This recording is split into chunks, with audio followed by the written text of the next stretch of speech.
माजी सरपंच दत्ता गांजळे व शिवसेना उद्धव बाळासाहेब ठाकरे पक्ष यांच्या माध्यमातून आयोजित करण्यात आलेल्या महिलांसाठी मोफत भक्ती यात्रा या यात्रेच्या माध्यमातून शेकडो महिलांनी श्री त्र्यंबकेश्वर ज्योतिर्लिंगाचे दर्शन घेतले। हिंदू हृदय सम्राट स्वर्गीय बाळासाहेब ठाकरे यांच्या जयंतीनिमित्त शिवसेना उद्धव बाळासाहेब ठाकरे पक्ष मंचर शहर व मंचर गावचे माजी सरपंच दत्ता गांजळे यांच्या माध्यमातून मंचर शहरातील महिलांसाठी मोफत भक्ती यात्रा सुरू करण्यात आली।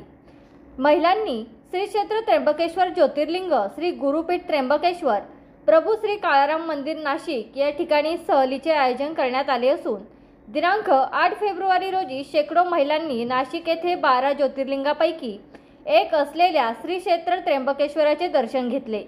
या भक्ती यात्रेमध्ये महिलांना नाश्ता व जेवणाची मोफत व्यवस्था करण्यात आली आहे। माजी सरपंच दत्ता गांजळे यांच्यामुळे आम्हाला पवित्र शिवलिंगाचे दर्शन मिळाले, त्यांना दीर्घायुष्य लाभो, त्यांच्या हातून अशीच समाजसेवा घडो असे मत महिलांनी व्यक्त केले।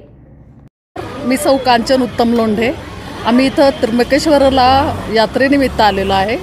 दत्ताभाऊ गांजळे यांनी ही ठेवलेली यात्रा आहे। आमचं दर्शन पण छान झालं, 5 तास लागले दर्शनाला, पण छान झालं। आणि आम्ही देवाकडे एवढंच मागणं केलं की दत्ताभाऊ गांजळे यांना नगर परिषद अध्यक्ष व्हावे अशी आम्ही प्रार्थना केली त्यांना, देवाला। तर संतोष बागल, मंचर शहर महिला समन्वयक, हिंदू हृदय सम्राट बाळासाहेब ठाकरे यांच्या जयंतीनिमित्त माननीय दत्ताभाऊ गांजळे यांनी महिलांसाठी मोफत भक्ती यात्रेचे आयोजन केलेले होते। या यात्रेसाठी मंचरमधून अनेक म्हणजे हजारो महिलांनी याच्यामध्ये सहभाग घेतला आणि खूप यात्रेचा लाभ घेतला। त्याच्यानंतर आम्हाला त्यांनी नाश्त्याची, जेवणाची आणि पाणी वगैरे सगळी बाकीची सगळ्या गोष्टींची सोय केली आणि हजारो महिलांनी या गोष्टीचा लाभ घेतलेला आहे। त्या महिलांसाठी त्यांनी अनेक प्रकारची सोय महिलांना केलेली आहे। दत्ताभाऊ यांच्या वाटचालीस पुढील वाटचालीस हार्दिक शुभेच्छा आणि येत्या 2 महिन्यात ते उज्जैनसह 12 ज्योतिर्लिंग करण्याचा त्यांचा मानस आहे। या भक्ती यात्रेतसुद्धा जास्तीत जास्त महिलांनी सहभाग घ्यावा अशी माझी इच्छा आहे आणि घेतील पण।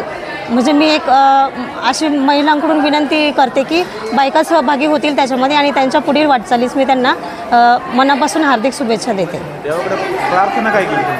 महिलांनी प्रार्थना काय केली? देवाकडे महिलांनी हीच प्रार्थना केली की आपल्याला देवदर्शन घडवले म्हटलं त्यांना आपण साथ देऊ ना, म्हणजे त्यांना प्रतिसाद भेटणारच आपला महिलांचा।